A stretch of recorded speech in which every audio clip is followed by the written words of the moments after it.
3 अप्रैल 2018 को supreme court ने एक जजमेंट डिलीवर की थी। जजमेंट का नाम था Shafi Mohammad versus state of Himachal Pradesh. जब ये केस सुना जा रहा था तो एक क्वेश्चन कोर्ट के सामने आया कि क्या क्राइम इन्वेस्टिगेशन में वीडियोग्राफी और फोटोग्राफी का यूज किया जा सकता है। क्या जो न्यू टेक्नोलॉजिकल एडवांसमेंट डेवलपमेंट है उनका इस्तेमाल करते हुए बेहतर क्रिमिनल इन्वेस्टिगेशन हो सकता है क्या।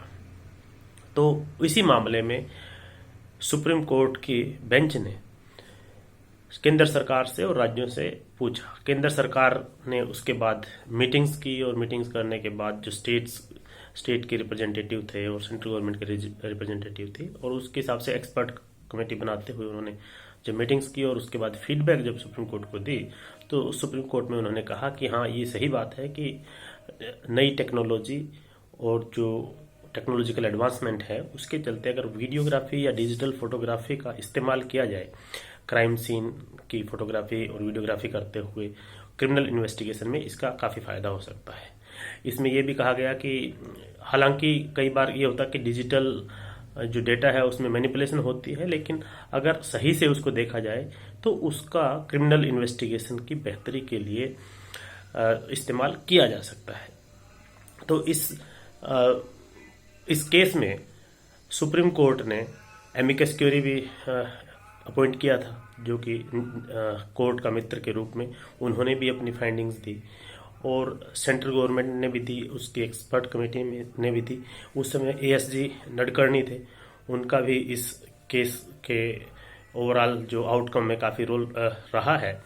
और उस समय फिर जो उस समय एक्सपर्ट कमेटी थी उसने कहा था कि इसको पायलट प्रोजेक्ट के हिसाब से शुरू किया जाना चाहिए, यानी कि पहले जो 50 लाख से बड़े 50 लाख पॉपुलेशन से ज़्यादा वाले शहर हैं वहाँ पर कुछ जो है पुलिस स्टेशन चिन्हित किए जाएं, बाद में स्टेट्स जो राज्य हैं यूनियन टेरिटरीज हैं वहाँ पर एक एक थाना किसी एक डिस्ट्रिक्ट में शुरू किया जाए, फिर हर एक डिस्ट्रिक्ट में एक थाना शुरू किया जाए में ऐसा जो फैसिलिटी है फोटोग्राफी और डिजिटल वीडियोग्राफी और डिजिटल फोटोग्राफी की क्रिमिनल इन्वेस्टिगेशन में इस्तेमाल करते हुए उसको बढ़ाया जाए और उसका बार बार इवेल्युएशन भी किया जाए कि भाई क्या इसका बेनिफिट हो रहा है, क्या इसमें प्रॉब्लम्स आ रही हैं। और ऐसे करते करते पूरे देश में और हर जगह पर क्रिमिनल इन्वेस्टिगेशन में वीडियोग्राफी और डिजिटल फोटोग्राफी का यूज हो। उसमें यह भी कहा गया कि अगर जैसे किसी थाने में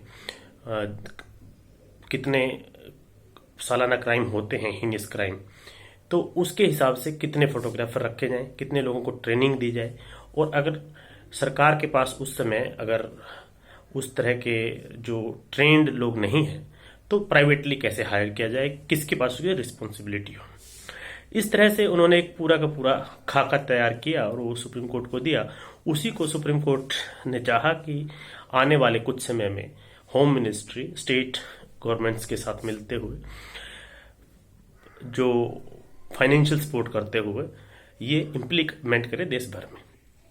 यानी कि 3 अप्रैल 2018 को ये जजमेंट आई थी और कोर्ट ने चाहा था कि जल्द ही इसका इम्प्लीमेंटेशन पूरे देश में हो।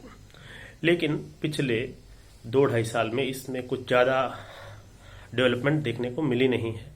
लेकिन ये एक सुप्रीम कोर्ट की लैंडमार्क जजमेंट इस मामले में कह सकते हैं कि जो ट्रेडिशनल मेथड ऑफ इन्वेस्टिगेशन है उसमें टेक्नोलॉजिकल एडवांसमेंट का यूज करते हुए बेहतर क्रिमिनल इन्वेस्टिगेशन हो, ताकि क्राइम सीन प्रिजर्वेशन का एक बड़ा इशू होता है।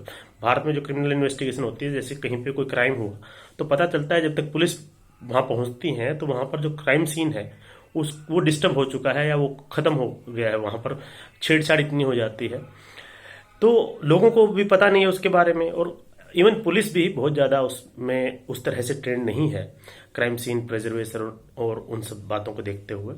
तो उसमें कहा गया कि अगर डिजिटल फोटोग्राफी उस समय एक बार ले कर ली जाए और उसको सेव कर लिया जाए तो वो फ्यूचर रेफरेंस के लिए रहती है जब तक वो केस चलता है।